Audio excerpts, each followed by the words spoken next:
Becoming quite a big fan of Expo over the years. It's making my life a lot easier for reasons I'll go into over the years. So it's good to hear other people's experiences of it and helping everyone else understand what's changed since those earlier years of both React Native and even not Exposition. Tom, what was it called? Exponent. Exponent, as Expo used to be known. Exposition is the blog. Oh, right, yeah. Exhibitionist is what I was saying before, so all those things. So I think last time I did my takeaways from conference, it was when Scott and I went to Google I/O, and I had my notepad ready with my actual raw notes. Well, owing to like a variety of reasons, I haven't prepared much, but the good news is that I actually went to the conference and I actually wrote it up for Candide ahead of time. So what I'm going to do with this is go through what app.js is about, who went, who was there, what were my main takeaways. There's a lot of Expo in it. Charlie Cheever, that you just heard Charles mentioned, was the keynote speaker, and they, together with Software Mansion, have been kind of like the main drivers in creating this conference. But it's become very popular. It was in Krakow this year. Beautiful city. I don't know about you, but I associated Krakow with the rugby team stag do's. Can someone knock that door? just take it off the thing because all the alarms start going off for this time of night. But wow, what an incredible city. Would recommend it. All along the river. Beautiful people, very cheap beer and food. You know, the history is something else, but it's good to learn about it. So it was very well attended. As you can see, some stats on the slide here. And I attended to both the conference itself, which was a single track, which means I went to every single talk, which got quite involved. I'll try and summarise the main ones. And I went to the workshops the day before, and the workshops I chose were about performance. And you heard Tom mention about FlashList then. We've been using FlashList here at Candide in order to try and see how much we can eke out of some of our more heavyweight components, which I'll briefly show, since I've got a podium to show on. But the general point of app.js was about clarifying a few things, and it was, as all good conferences are, a very motivational event for this thing called universal apps. And how I summarised it here in my notes to the team: the future is universal by those whose business is universal apps. Of course they'd say that, but the whole point of what a universal app is versus a cross-platform app is that the vision for React Native, and if you follow this space, you'd have read a kind of narrative piece from Facebook Meta a few years ago saying our many visions platform. And it's not about iOS and Android. Web is a significant facet of it. In fact, it's the do not pass go if you can't solve this problem. Third platforms. There's also macOS as being a key target for React Native. And as I'll kind of briefly summarize, the macOS development of React Native is being driven by Microsoft. So there's something weird happening. and this was my kind of like, if the headline is the future is universal by those who would like you to build universal apps, you know, you're going to have a single code base, you're going to apply it to web, you're going to apply it to Android, you're going to apply it to iOS. I can assure you it is possible. These are our production apps on, that's my phone obviously, just saw me unlocking it, and that on the left looks like some kind of tablet. Oh, it's the browser. It just looks exactly the same because it is the same, because it's the same code. Everything is the same, which may be better or worse. We even got dark mode. It's completely off-brand for this website because it's mainly light.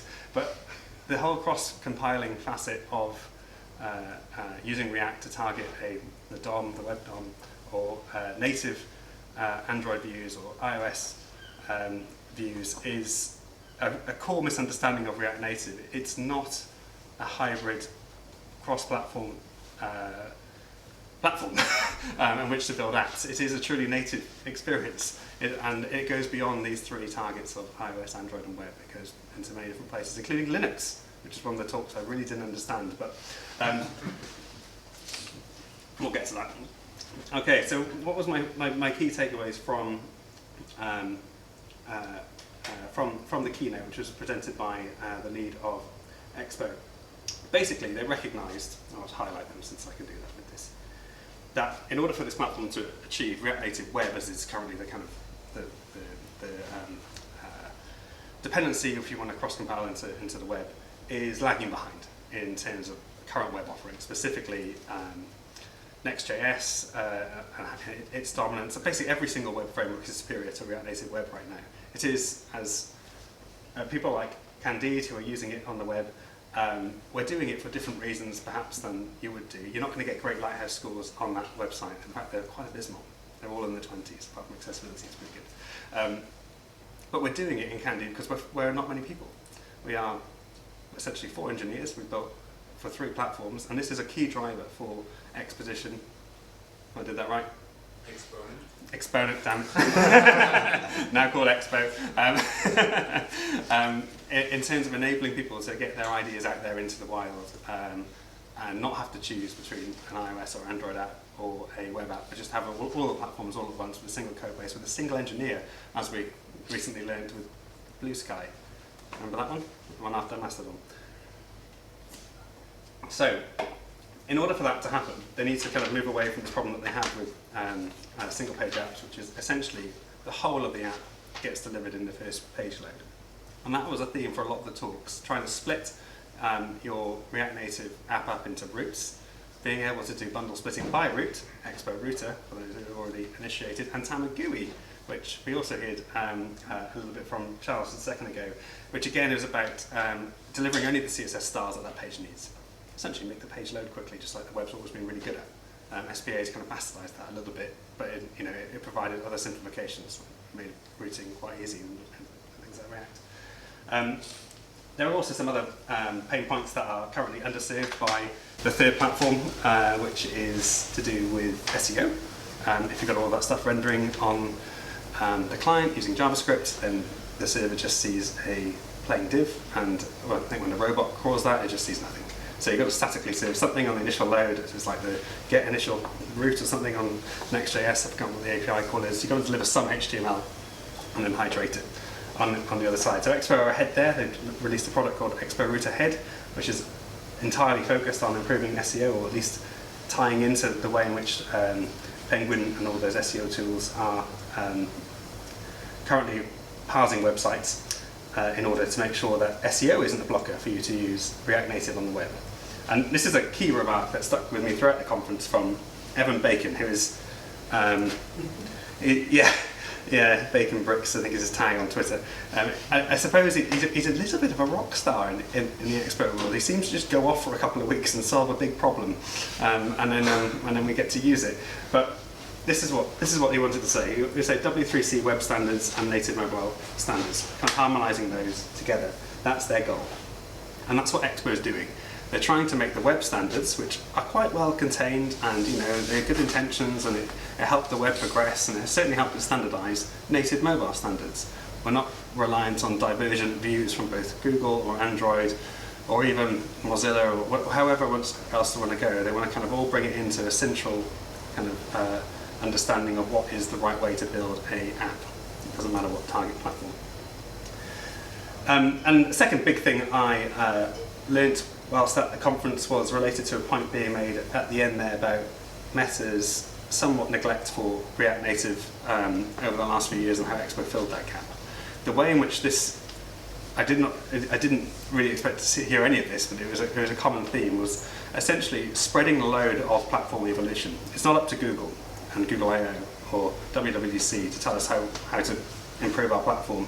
They're doing it togetherly, that sounds like someone put that website on, together.ly. They're doing it together, they're doing it in the open source, and they need your help. And that's the kind of the overarching kind of open source line. We need your help to get this going. But they've got some key good eggs in there. They've got Software Mansion, who are basically like the Square, if you're into Android development of React Native. So they're churning out libraries, and they're doing it in a good business model. The Software Mansion CEO, Marcin there, and the VP Magda, they got up on the stage and explained that their current split in their agency, Software Mansion, is 70% client work, where they say, hey, you want that? Okay, I can believe that. And then 30% in taking out the common use cases and giving us libraries that we will use, like Reanimated. Somebody mentioned Reanimated. It was Charles or Tom, I can't remember which. And really driving it through. But more than that, they're not doing it out of the goodness of their heart. They're actually getting funding from Meta to create those products. I didn't understand that either until I spoke to the CEO. They get paid to build these libraries. Expensify have gone one step further. They've got rid of most of their permanent team. It's gone entirely to freelance. So I'm sitting at the back there. Good to me. Yeah.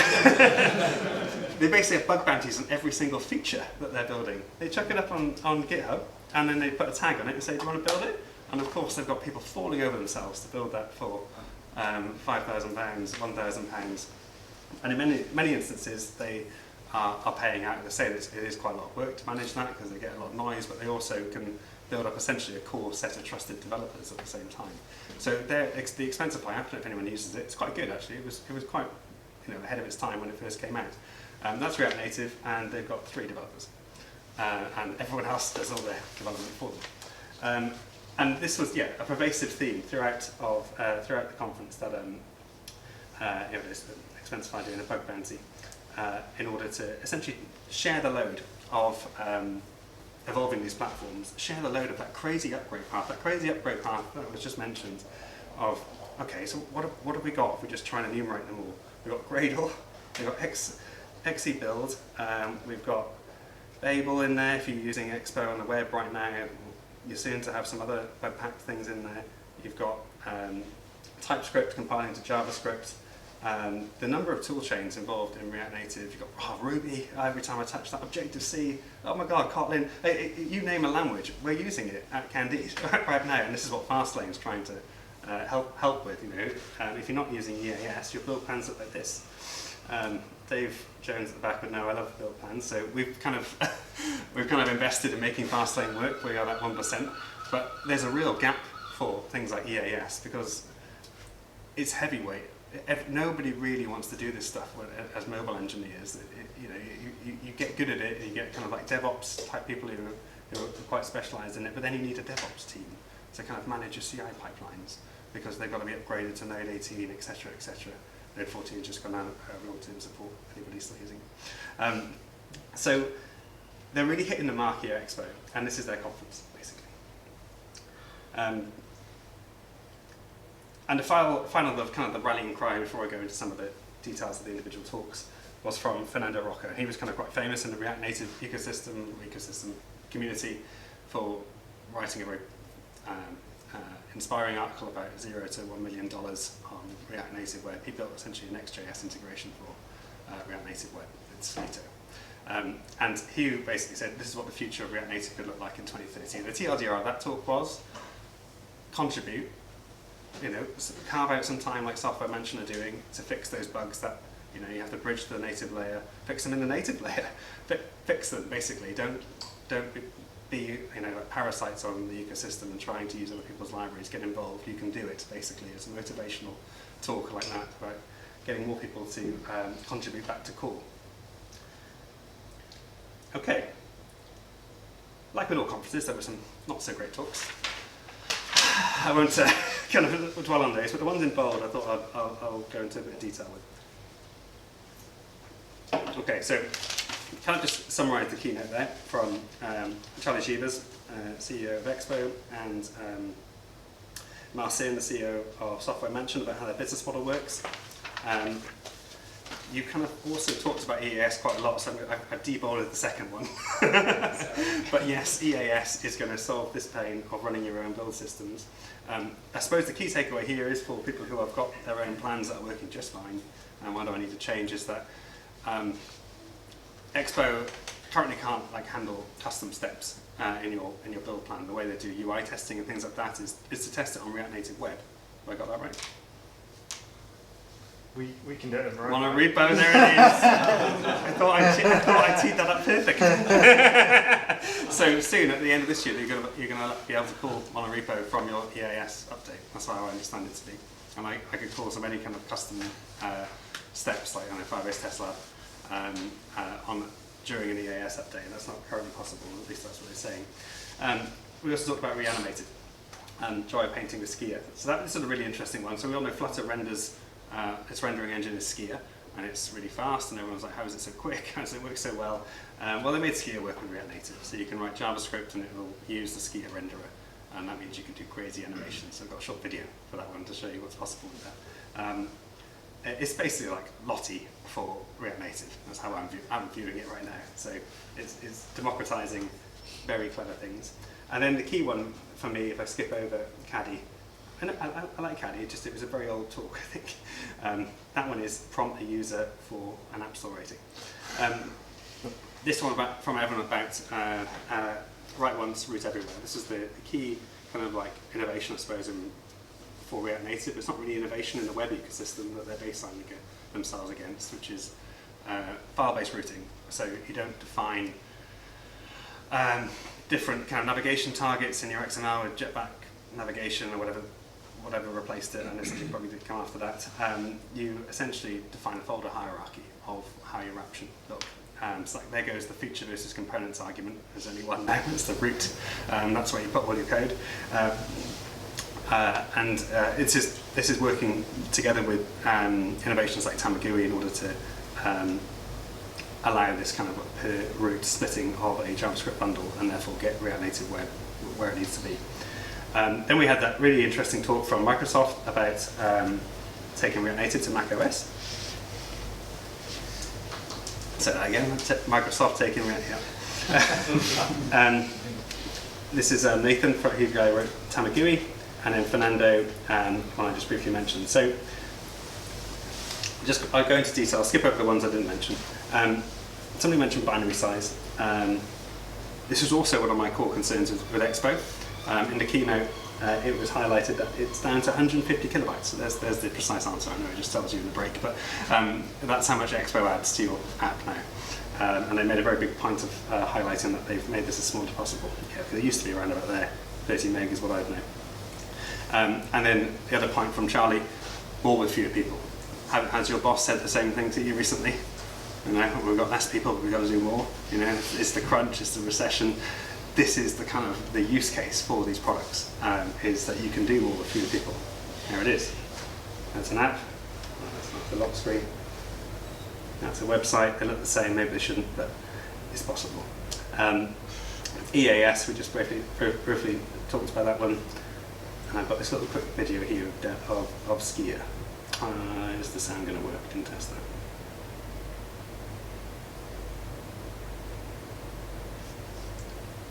Okay. No, that's completely the wrong place.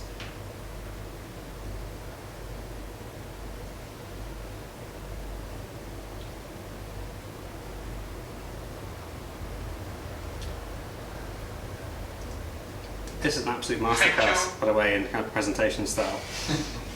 This guy, hang on, I'm completely in the wrong place here. My kind of like attempts at saving in the right place is bad.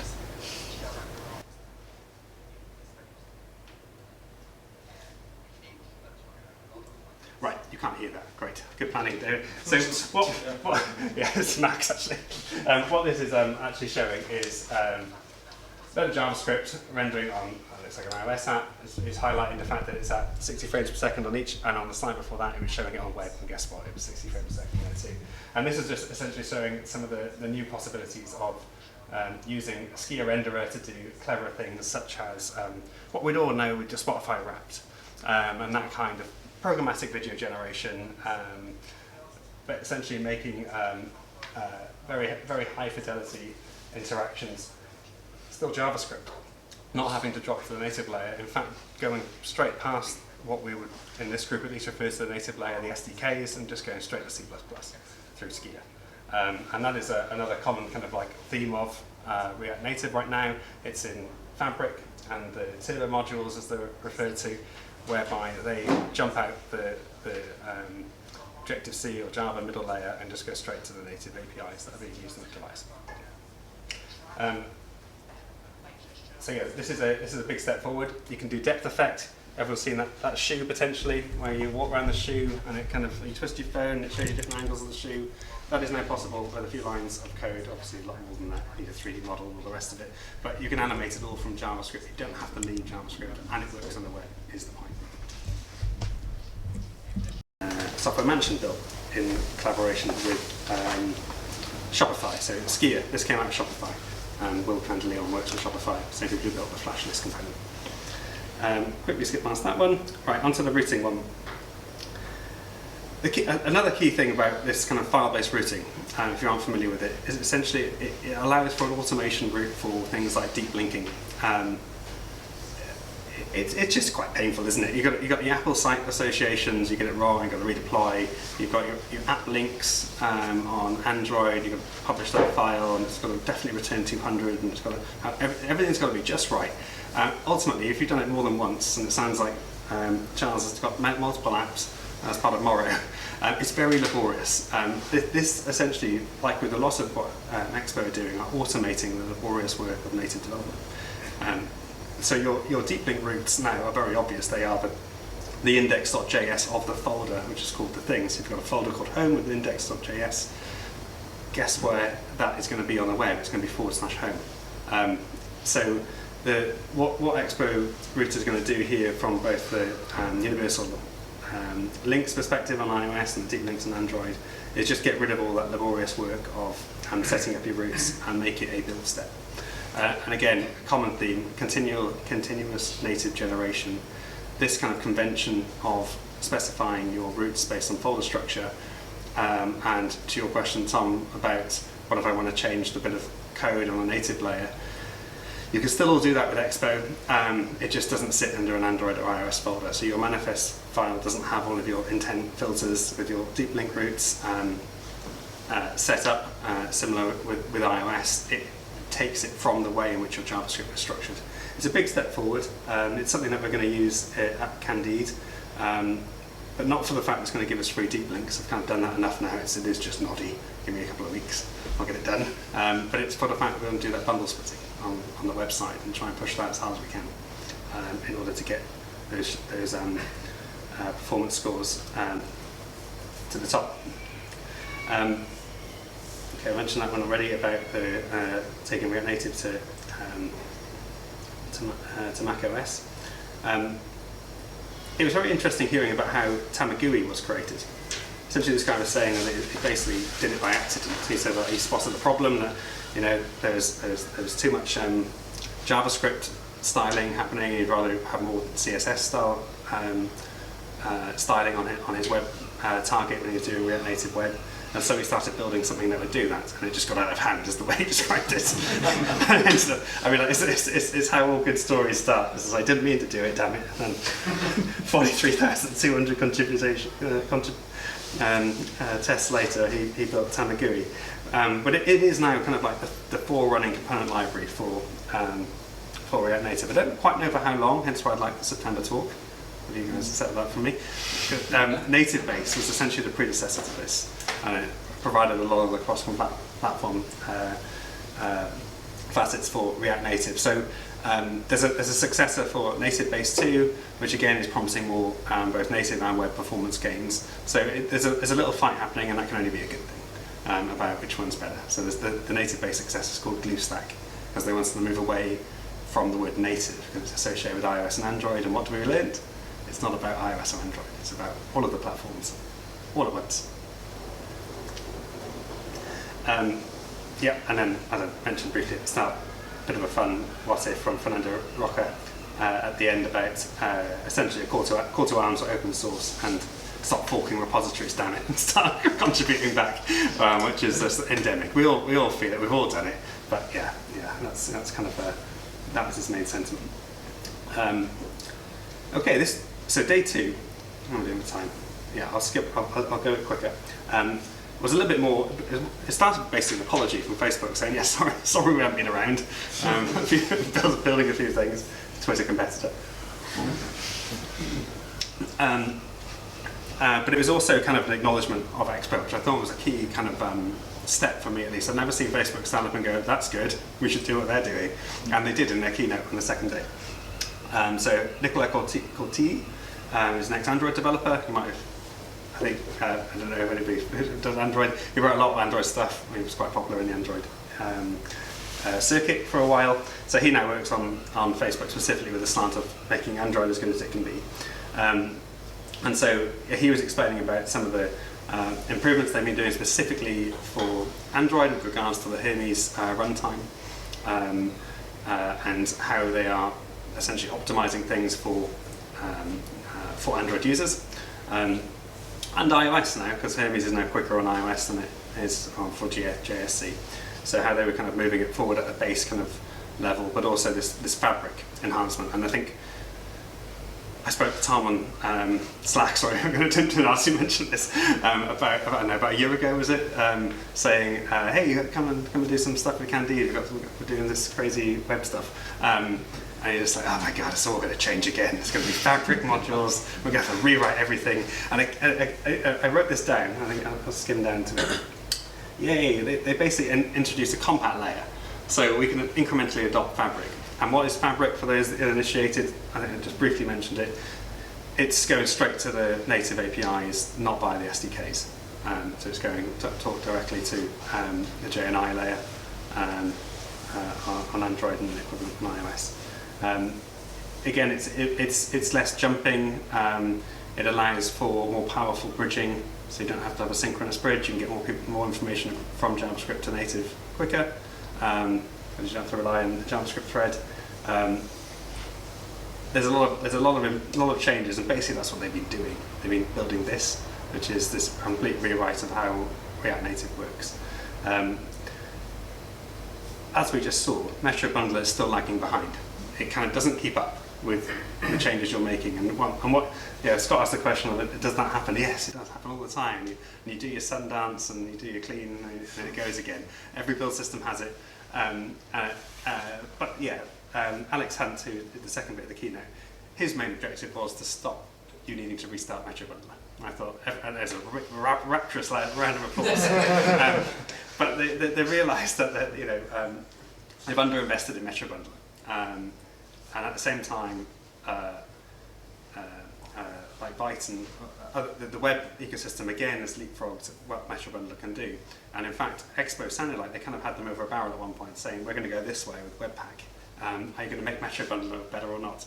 Because they essentially had all these changes they'd like to push into Metro Bundler. And they worked together. So Meta gave Expo money again to make Metro Bundler faster. And so it looks like they're moving towards enabling SWC, which is a faster compiler from going from things like TypeScript to JavaScript, in order to improve that hot reloading and solve some things which are apparently just architecturally difficult with the current Metro Bundler infrastructure. And I think, as I wrote somewhere in here, I wish somebody else would take a look at this talk because I didn't understand all of it. And it is, every time someone mentions Babel and Webpack and SWC, and I'm just like, it's the thing that goes wrong sometimes. And I go again, and it doesn't go wrong. Yes. So it's really a weakness of mine personally, like understanding how that works. But I definitely see the effects. Not being able to discover that module, etc. These are all apparently related to some of the problems that they're addressing with Metro Bundler. So some of these are landing in 0.72, specifically symlinking, which allows for things like PNPN to be used in React Native, which is apparently is good news if you've got a monorepo set up.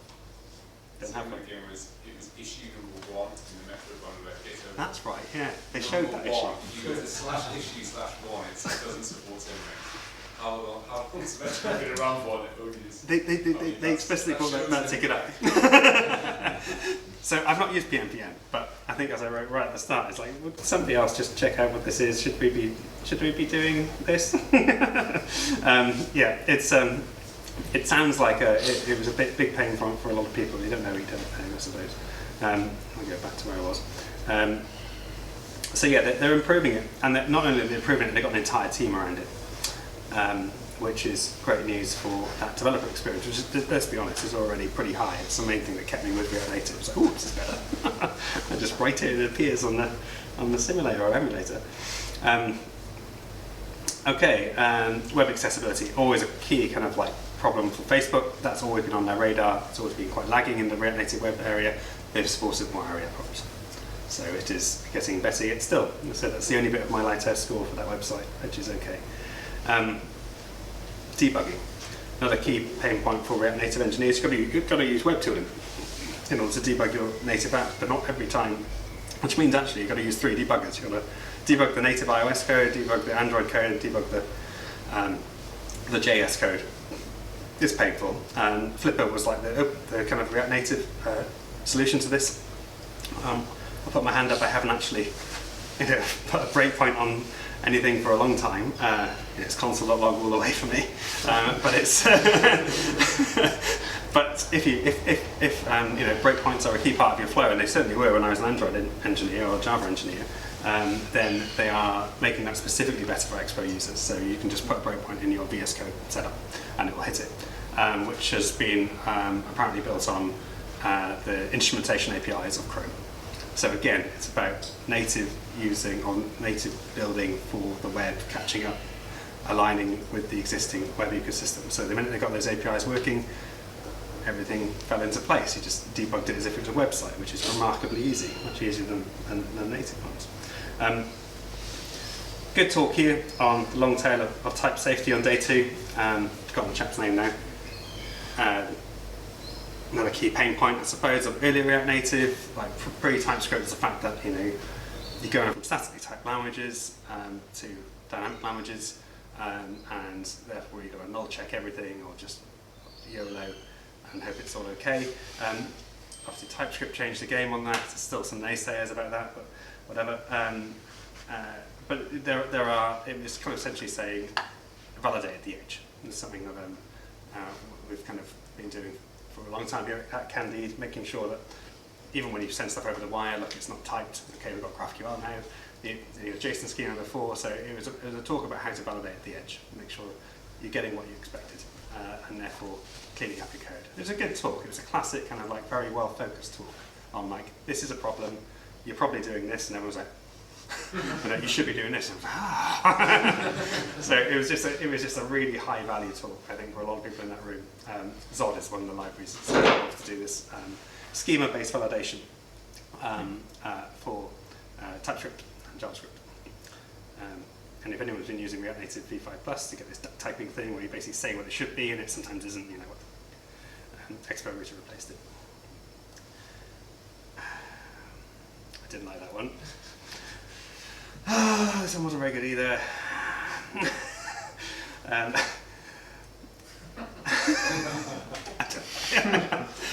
I don't know, it's a solved problem, right?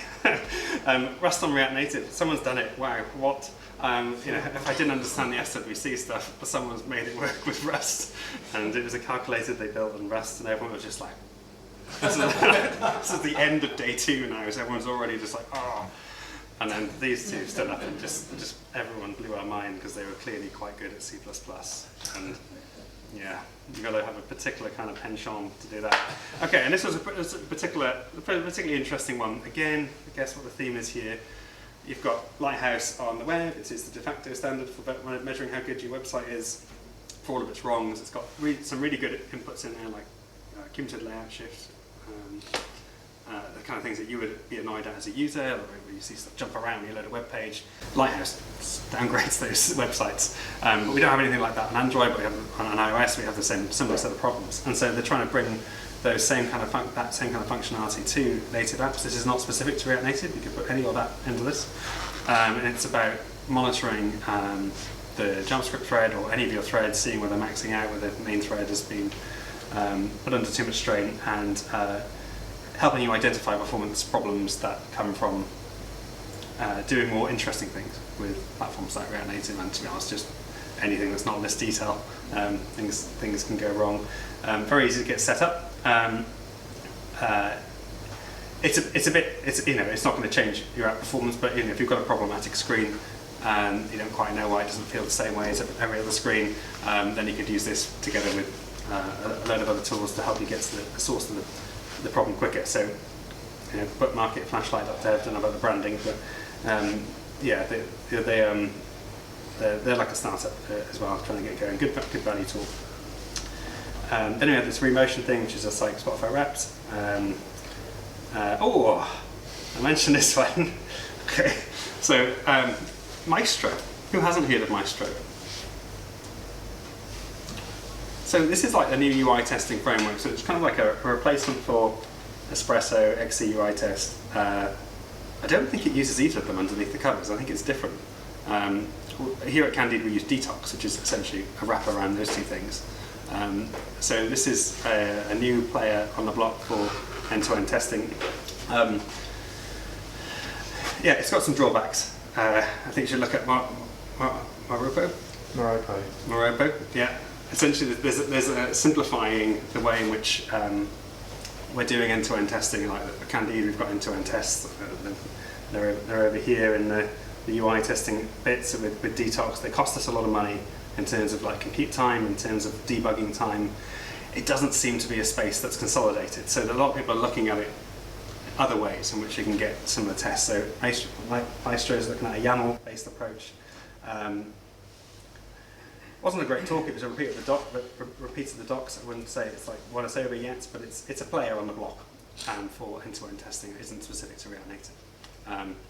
But when you've got Meetup, which is local and homegrown, offering the exact same functionality and more, you can import Maestro tests. And you can import Maestro tests into your Then it's certainly a space that needs looking at, and I'm glad we've got some local talent looking at it here.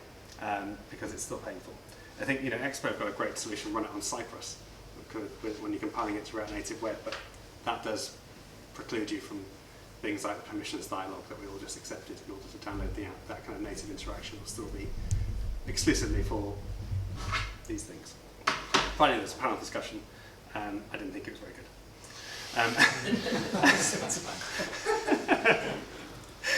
I don't know, yeah. But yeah, it was basically get involved, was the main feeling I got from it, and stop closed sourcing your stuff. It's not that special. Open source it, see if someone else can make it better, in fact pay them to make it better, and you may drive the ecosystem further sooner. That's kind of the main thrust I got outside of universal apps of the future. Finn.